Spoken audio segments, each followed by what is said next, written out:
बिस्मिल्लाहिर्रहमानिर्रहीम। अस्सलाम वालेकुम डियर स्टूडेंट्स, कैसे हैं आप लोग। उम्मीद करता हूँ सब खैरियत से होंगे।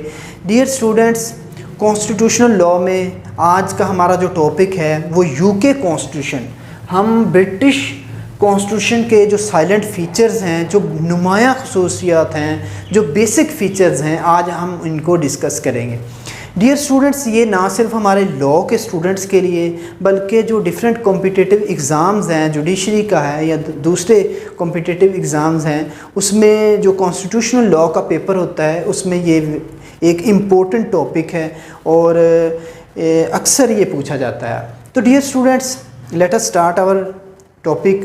Dear student, first of all आपने देखा होगा कि किसी भी आपने कोई कौम जो है, कोई नेशन जो है, अगर आपने देखना हो कि वो कितनी वेल एस्टेब्लिश्ड है, वो किस तरह की है, वहाँ पर रूल ऑफ लॉ कैसा है, वो किस टाइप की वहाँ पर गवर्नमेंट है, जो रूलिंग पार्टी है या रूल करने वाले अदारे हैं वो किस तरह के हैं। इसके अलावा जो सॉवरेनिटी का जो रिसोर्स है, जो महवर है, वो क्या सिटीजन्स हैं या कोई और अदारा है। तो इन चीज़ों को अगर देखना हो तो आप किस डॉक्यूमेंट्स को देखोगे? आप उस नेशन के, उस स्टेट के कॉन्स्टिट्यूशन को देखोगे। कॉन्स्टिट्यूशन आपको बताएगा कि ये जो कौम है या ये जो स्टेट है ये किस टाइप की है, ये कितनी वेल एस्टेब्लिश्ड है, यहाँ की जो मुआशरा है वो कैसा है, रूल ऑफ लॉ जो है वो यहाँ पर कैसा है, जो सॉवरेनिटी का जो महवर है वो क्या है। ये सारी चीज़ें आपको कॉन्स्टिट्यूशन से मिलती हैं। तो आज का हमारा जो टॉपिक है वो ब्रिटिश कॉन्स्टिट्यूशन है, यूके कॉन्स्टिट्यूशन है। डियर स्टूडेंट्स, अगर हम देखें तो according to Aristotle, constitution is the way of life that the state has chosen for itself. Aristo कहता है कि कॉन्स्टिट्यूशन से मुराद किसी भी स्टेट का ज़िंदगी गुजारने का वो तरीक़ाकार है जो ख़ुद वो अपने लिए चुनते हैं। तो डियर स्टूडेंट्स, इसी तरह जो ब्रिटिश कॉन्स्टिट्यूशन है ये एक यूनिक कॉन्स्टिट्यूशन है और इंस्पायरेशन है for the number of other constitution in the world. दुनिया में बहुत सारे कॉन्स्टिट्यूशंस हैं वो इससे इंस्पायर हुए हैं। हाँ, जो ब्रिटिश कॉन्स्टिट्यूशन है इसने एक एवोल्यूशनरी पीरियड तय किया है। ब्रिटिश किंग और क्राउन से जो इख्तियारात हैं वो बतदरीज एक डेमोक्रेटिक टाइप ऑफ गवर्नमेंट जो है उसको मुंतकिल हुए हैं, लेकिन फिर भी ये दुनिया के लिए एक मिसाली डेमोक्रेसी है, जमहूरियत है। तो डियर स्टूडेंट्स, इसके हम अगर हम फीचर्स में देखें तो सबसे पहला जो फीचर है वो अनरिटन कॉन्स्टिट्यूशन है। डियर स्टूडेंट्स, मैं कोशिश करूँगा इसको बड़ी डिटेल से हम डिस्कस करेंगे, जस्ट एक दो लाइनों में हम इसको डिस्कस नहीं करेंगे। तो डियर स्टूडेंट्स, अनरिटन फॉर्म जो है आपने देखा होगा, आप किसी भी बुक शॉप पर जाओ तो उसको कहें कि ब्रिटिश कॉन्स्टिट्यूशन दें तो वो आपको एक बुक की शक्ल में दे देगा। आप सोचोगे कि सर ने कहा था कि ये अनरिटन है, तो ये तो रिटन फॉर्म में है। तो डियर स्टूडेंट्स, कुछ एलिमेंट्स हैं, कुछ चीज़ें हैं जो इसको अनरिटन डिक्लेयर करती हैं। फर्स्ट ऑफ ऑल अगर हम देखें तो जैसे पाकिस्तान का कॉन्स्टिट्यूशन है तो इसमें देखें कि 199 जो है 199 जो आर्टिकल है वो जुरिस्डिक्शन ऑफ हाई कोर्ट या सुप्रीम कोर्ट जो है उसको डिस्कस करता है। इसके अलावा आर्टिकल 8 है, 9, 10 है। ये सारे जो आर्टिकल्स हैं ये फंडामेंटल राइट्स को के मतलब हमें बताते हैं। इसके अलावा ये इसको कहते हैं कोडिंग की हुई, ये हमारे आइन को की कोडिंग की हुई है, मतलब कि तमाम जो लॉ है इसमें बताया गया है वो मखसूस नंबर्स के साथ बताया गया है। तो ये कोडिंग जो है ये ब्रिटिश कॉन्स्टिट्यूशन में नहीं है। फर्स्ट ऑफ ऑल पहला जो एलिमेंट है कि इसमें कोडिंग नहीं है, कोडिंग नहीं की गई। इसके बाद ये जो कॉन्स्टिट्यूशन है ब्रिटिश कॉन्स्टिट्यूशन, ये किस ब्रिटिश पार्लियामेंट का पास करदा नहीं है, एज आ कॉन्स्टिट्यूशन ये पास नहीं हुआ। अब इसके बाद सबसे पहले तो इसमें कोडिंग नहीं है और फिर एक मुकम्मल कॉन्स्टिट्यूशन की सूरत में, जैसा कि हमारा पाकिस्तान का 1973 का कॉन्स्टिट्यूशन है, तो 1973 का जो कॉन्स्टिट्यूशन है ये हमारी पाकिस्तान की पार्लियामेंट ने बाकायदा तौर पर इसको पास किया है। तो एज इट इज़, मतलब कि एक मुकम्मल कॉन्स्टिट्यूशन के तौर पर ब्रिटिश कॉन्स्टिट्यूशन जो है वो ब्रिटिश पार्लियामेंट से पास नहीं हुआ। हाँ, जैसे कि मैंने आपको पहले बताया कि कुछ एक्ट्स हैं जो इस कॉन्स्टिट्यूशन का हिस्सा हैं, जैसे कि अभी जैसे मैंने आपको बताया था ट्रीटी ऑफ यूनियन 1706 जो है, इसके बाद रिफॉर्म्स एक्ट 1832 जो है, इसके बाद पार्लियामेंट एक्ट 1911 जो है, ये जो मुख्तलिफ एक्ट्स हैं ये पास हुए हैं और ये बाकायदा तौर पर रिटन फॉर्म में हैं, लेकिन एज आ कॉन्स्टिट्यूशन मुकम्मल तौर पर ये पास नहीं हुआ, तो इसलिए भी हम इसको कह सकते हैं कि अनरिटन फॉर्म में है। तो आप सिंपली यूँ कह सकते हैं कि ये पार्शली अनरिटन है और पार्शली रिटन फॉर्म में है। और इसका लास्ट जो एलिमेंट है वो है इसका ये कन्वेंशनल लॉ पर मबनी है। ब्रिटिश पार्लियामेंट के जैसा कि हमारे कॉन्स्टिट्यूशन में है कि पाकिस्तान की जो पार्लियामेंट है इसके सेशन जो बुलाए जाएंगे उसका मुकम्मल डिटेल जो है वो हमारे कॉन्स्टिट्यूशन में दी गई है, लेकिन ब्रिटिश कॉन्स्टिट्यूशन के ये जो कन्वेंशंस हैं, ये रीत है, ये रिवाज है कि ब्रिटिश पार्लियामेंट का इजलास कैसे बुलवाया जाएगा, उसकी ड्यूरिंग सेशन वो क्या होगा, ये सारा कुछ जो है वो कन्वेंशनल लॉ के तहत या एक रीत रिवाज के तहत चला आ रहा है और उसी तरह ही चला आ रहा है। इसलिए भी इसको कहा जाता है कि ये अनरिटन फॉर्म है। डियर स्टूडेंट्स, क्लियर हो गया होगा। नेक्स्ट है एवोल्यूशनरी ग्रोथ।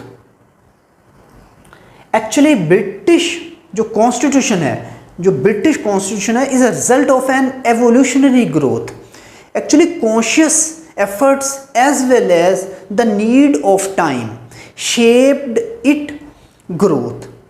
अच्छा, जो वक़्त के साथ साथ इसमें तब्दीलियाँ रूनुमा होती रही हैं। ये कॉन्स्टिट्यूशन एक टाइम पे नहीं बना, बल्कि आपने देखा होगा जैसे लास्ट लेक्चर में हमने डिस्कस किया था 1215 में मैग्ना कार्टा साइन होता है। अब Magna Carta as a fundamental rights के तौर पर इसका हिस्सा है। उसका कुछ जो सेक्शंस हैं, 3 सेक्शन हैं, वो फंडामेंटल राइट्स के तौर पर इसमें शामिल हैं। तो इसके बाद फिर मैग्ना कार्टा को अमेंड किया गया। इसके बाद 1706 का जो ट्रीटी यूनियन एक एक्ट था, इसके बाद पार्लियामेंट्री रिफॉर्म्स का एक्ट है, इसके बाद रिफॉर्म्स एक्ट 1832 जैसे मैंने आपको बताया। तो ये जो कॉन्स्टिट्यूशन है इसने एक एवोल्यूशनरी पीरियड तय किया है, मतलब कि बतदरीज वो इस हालत में आया है और इसमें अभी मज़ीद एक पॉजिटिव तब्दीलियां जो हैं वो होती जा रही हैं। डियर स्टूडेंट्स, आपने देखा होगा कि पहले जो था वो ब्रिटिश किंग के पास सारे इख्तियारात थे, फिर उसने जो इख्तियारात हैं वो ग्रेट कौंसल, ये हाउस ऑफ लॉर्ड जो है इसका पहले नाम ग्रेट कौंसल था, ठीक है, इसको मुंतकिल किए। इसके बाद फिर जो पार्लियामेंट एक्ट है इसके तहत जो हाउस ऑफ लॉर्ड और फिर हाउस ऑफ कॉमन बना, तो ये इख्तियारात बतदरीज इनको मुंतकिल होते गए, ठीक है। तो इसके बाद डियर स्टूडेंट जो नेक्स्ट इसका बेसिक फीचर है वो फ्लेक्सिबल कॉन्स्टिट्यूशन है।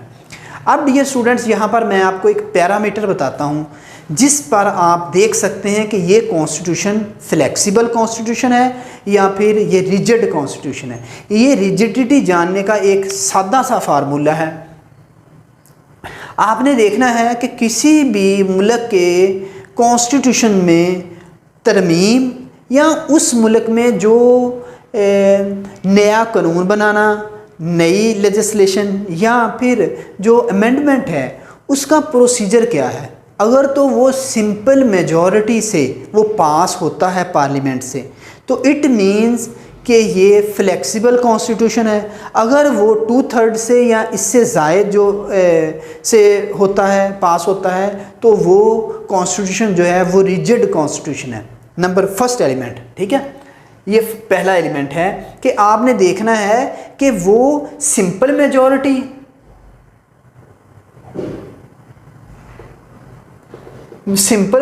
से पास होता है या फिर 2/3 या फिर जो भी वो नंबर्स ऑफ उनका होगा उससे वो पास होता है, बिल पास होता है, या फिर कोई अमेंडमेंट होती है, आइन में तब्दीली होती है, कोई नई लेजिस्लेशन होती है, तो इसका आपने देखना है।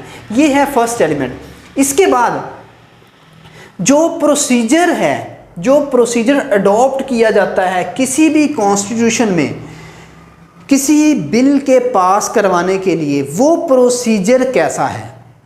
अगर तो वो प्रोसीजर इतना कोई टफ है, मिसाल के तौर पर उसमें कमेटी स्टेज में कमेटी को इतनी इख्तियारात दे दिए गए हैं कि वो बिल को रिजेक्ट कर सकती है, या अपर हाउस उसको रिजेक्ट कर सकता है, या अपर हाउस में जो बिल पास करवाने का तरीकाकार है वो लोअर हाउस से भी मुश्किल है, या फिर सदर उसको रिजेक्ट कर सकता है, कोई इस तरह का प्रोसीजर है, तो फिर वो आइन भी रिजिड आइन कहलाएगा, फ्लेक्सिबल आइन नहीं कहलाएगा। इस तरह ब्रिटिश जो आइन है, ब्रिटिश कॉन्स्टिट्यूशन है, वो फ्लेक्सिबल आइन है। ठीक है डियर स्टूडेंट्स, इसके बाद हम बात करते हैं यूनिटरी फॉर्म ऑफ गवर्नमेंट। तो ब्रिटिश जो कॉन्स्टिट्यूशन है या यूके कॉन्स्टिट्यूशन है, ये यूनिटरी फॉर्म ऑफ गवर्नमेंट जो है वो प्रोवाइड करता है। एक्चुअली डियर स्टूडेंट्स, आपने देखा होगा कि ब्रिटिश जो एक स्टेट है, इसमें इसकी जितने भी काउंटीज़ हैं या जितने भी इसके आयरलैंड है, स्कॉटलैंड है, या जितने भी अदारे हैं वो सारे ब्रिटिश इसके तहत ही हैं। ठीक है, मतलब कि कोई अलग से ऐसी स्टेट नहीं है जिसको मुकम्मल इख्तियारात दिए गए हों। अब यूनिटरी फॉर्म ऑफ गवर्नमेंट क्या है कि एक गवर्नमेंट के पास तमाम तर इख्तियारात हैं। ठीक है डियर स्टूडेंट्स, कि एक ही गवर्नमेंट के पास तमाम तर इख्तियारात हैं। वो एडमिनिस्ट्रेशन के इख्तियारात हो सकते हैं, वो जुडिशल इख्तियारात हो सकते हैं, और इसके बाद वो लेजिस्लेटिव के इख्तियारात हो सकते हैं। तो ये तमाम इख्तियारात जो हैं अगर एक ही गवर्नमेंट के पास हैं, एक ही गवर्नमेंट के पास हैं, तो वो यूनिटरी फॉर्म ऑफ गवर्नमेंट कहलाएगी। डियर स्टूडेंट्स, इसके बाद हम चलते हैं bicameralism system. Dear students, UK constitution जो है ये बाइकैमरल लेजिस्लेचर जो है वो प्रोवाइड करता है। Parliament consist of 2 chambers, house of Lord and house of Commons. The house of common is the popular chamber whose number directly elected by the peoples, while the House of Lord is basically a hereditary chamber and its members are nominated by the Queen. Dear students, bicameralism system में 2 ईवानी निज़ाम होता है। इस तरह बरतानिया में भी House of Lords plus House of Commons है, 2 house हैं। हाउस ऑफ लॉर्ड जो है वो अपर हाउस कहलाता है, और हाउस ऑफ कॉमन जो है वो लोअर हाउस है।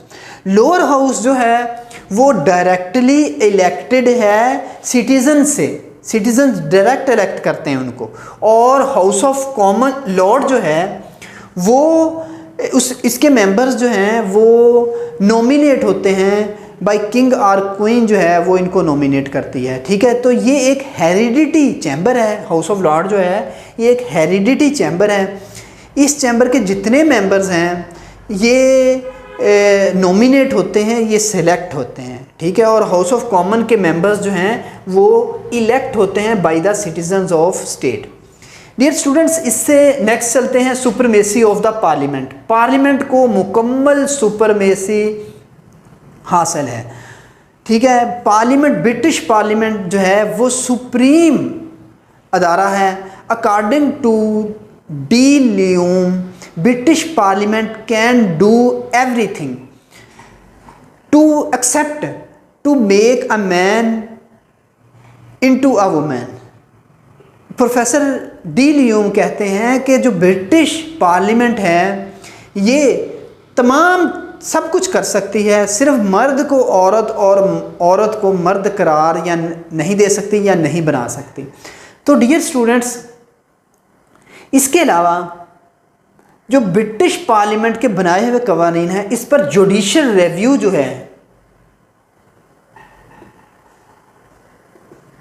रिव्यू नहीं है। जैसा कि पाकिस्तान में हमारी पार्लियामेंट अगर कोई कानून पास करती है तो वो पब्लिक इंटरेस्ट के अगेंस्ट हो या कुछ इस तरह का कानून बना दिया जाए तो उस पर जो जुडिशरी है वो सो मोटिव नोटिस ले सकती है, लेकिन जो ब्रिटिश पार्लियामेंट है इस पर जुडिशल रिव्यू नहीं है, बल्कि जो लास्ट एपिलेट कोर्ट है, जो लास्ट एपिलेट अथॉरिटी है, वो भी पार्लियामेंट के पास है। हम कह सकते हैं कि लास्ट जो एपिलेट या हाईएस्ट एपिलेट कोर्ट भी है ये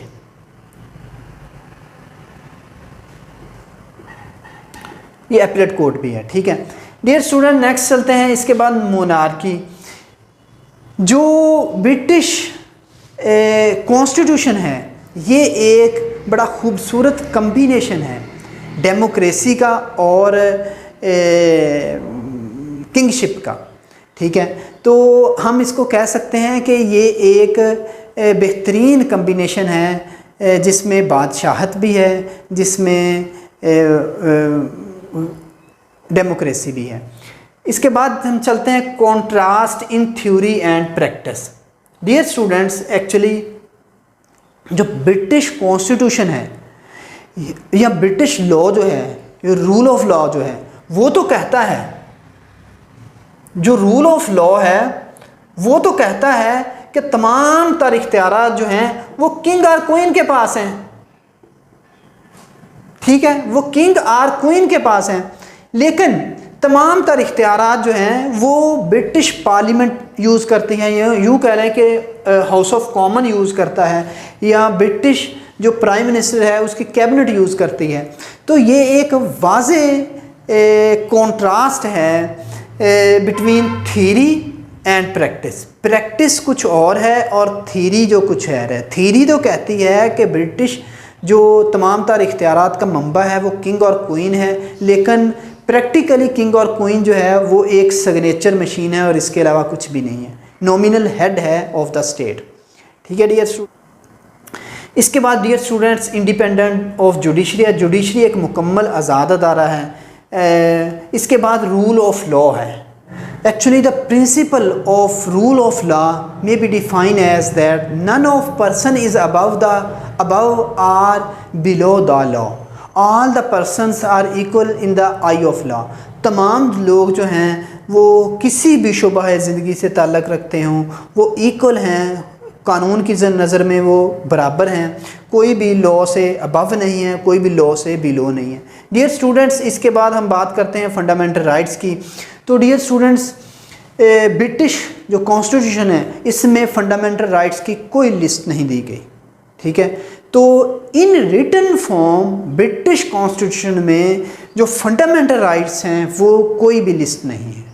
अब टाइम टू टाइम जो ब्रिटिश कोर्ट्स हैं या वहाँ की जो कोर्ट्स हैं, चांसलरी कोर्ट्स हैं, वो जो फंडामेंटल राइट्स सिक्योर करती हैं या लोगों को देती हैं वही फंडामेंटल राइट्स हैं, या जो कन्वेंशंस की बुनियाद पर फंडामेंटल राइट्स सिटीजन्स को दिए जाते हैं वही फंडामेंटल राइट्स हैं।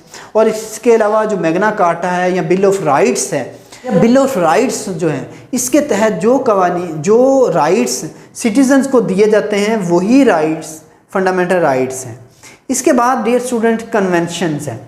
Dear students, actually conventions plays a vital role in the British political system. A government form and remove on the basis of convention. मैंने आपको शुरू में बताया था कि बरतानिया के जो कॉन्स्टिट्यूशन है इसमें, जैसा कि पाकिस्तान के कॉन्स्टिट्यूशन में पाकिस्तानी जो पार्लियामेंट है इसकी कंपोजिशन, इसकी जो वर्किंग है, इसने कैसे इजलास बुलवाना है, समनिंग का तरीक़ाकार है, कैसे समन्स भेजने हैं, इसके बाद पार्लियामेंट की जो कार्रवाई है वो कैसी चलेगी, ये मुकम्मल डिटेल हमारे कॉन्स्टिट्यूशन में दी गई है। लेकिन बरतानिया में जो ब्रिटिश पार्लियामेंट का जो प्रोसीडिंग्स हैं ये कन्वेंशनल लॉ के तौर पर, ये एक रीत है, एक रिवाज है बरतानिया में, उसी के तहत ब्रिटिश जो कॉन्स्टिट्यूशन, ब्रिटिश जो पार्लियामेंट है उसकी कार्रवाई चलाई जाती है। ठीक है, और बरतानिया का लॉ जो है वो कन्वेंशनल लॉज पर मबनी है। इसके बाद है डियर स्टूडेंट 2 पार्टी सिस्टम है, पॉलिटिकली 2 पार्टी सिस्टम है। मैं इंशाल्लाह नेक्स्ट एक वीडियो मेरी अपलोड हो जाएगी 2-3 दिन में। इसमें मैंने ब्रिटिश जो पॉलिटिकल सिस्टम है, 2 पार्टी सिस्टम है, कौन कौन सी पार्टियां हैं, उनकी कंपोजिशन कैसे होती है, जो इलेक्शन का तरीक़ाकार क्या है, ये मुकम्मल डिटेल से एक वीडियो बनाई है, वो इंशाल्लाह 1-2 दिन में अपलोड हो जाएगी, उसमें आप देख सकते हैं। यहाँ पर थोड़ा सा आपको बता देता हूँ, बरतानिया में 2 पार्टी सिस्टम है, 2 पार्टियां हैं जो कि इलेक्शन में हिस्सा लेती हैं और उन्हीं में से एक गवर्नमेंट बनती है। तो डियर स्टूडेंट्स, इसमें मोस्ट जो वो लेबर पार्टी है, मोस्ट इमिनेंट जो है वो लेबर पार्टी है। इसके बाद लिबरल पार्टी है। तो ये इंशाल्लाह नेक्स्ट वीडियो में मैं डिटेल से बता दूंगा। इसके बाद कंजर्वेटिवनेस है। एक बात आपने याद रखनी है कि जो ब्रिटिश पीपल हैं वो बहुत कंजर्वेटिव हैं। जो ब्रिटिश कॉन्स्टिट्यूशन है वो कंजर्वेशन की एक सिंबल है, एक मिसाल है। आपने अभी देखा होगा पिछले दिनों क्वीन की मौत हो गई, तो क्वीन की मौत का ऐलान का तरीक़ाकार, उसकी जो बरियड की, जो दफन की तकरीबात है उसका तरीक़ाकार, नए जो आने वाले किंग है उसकी अपॉइंटमेंट का तरीक़ाकार, और फिर उनके जो अलकाबात हैं उनको देने का तरीक़ाकार, ये सारा कुछ जो है उन्होंने अपनी हिस्ट्री से लिया है। हम ये नहीं कहते कि ब्रिटिश जो हैं वो अनपढ़ हैं या उनको इन चीज़ों का पता नहीं है। वो माशाल्लाह बहुत पढ़े लिखे हैं, समझदार हैं, मोस्ट वो एक डेवलप्ड कंट्री है, लेकिन इसके बावजूद भी वो अपनी रवायात से जुड़े हुए हैं। आप वहाँ पर देखें उनके कैसल्स, उनकी जो पुरानी इमारतें हैं वो एज़ इट इज़ वैसी ही हैं। ऐसा नहीं है कि पाकिस्तान की तरह अगर कोई सड़क बनानी है, कुछ बनाना है, तो जो पुरानी इमारत है वो उसको तोड़ दिया जाएगा। तो इस तरह जो ब्रिटिश हैं वो अपने लॉ और अपनी जो दूसरी मुख्तलिफ़ चीज़ें हैं इसमें अपनी रवायात को हमेशा बरकरार रखते हैं। तो हम कह सकते हैं कि ये जो इनका कॉन्स्टिट्यूशन है ये भी कंजर्वेटिवनेस की एक सिंबल है, एक अलामत है। तो डियर स्टूडेंट्स, ये आज का हमारा लेक्चर था। उम्मीद है कि आपको समझ आ गया होगा। इसके रिलेटेड अगर कोई क्वेश्चन हो आपके माइंड में तो आप मुझसे कमेंट बॉक्स में डिस्कस कर सकते हैं।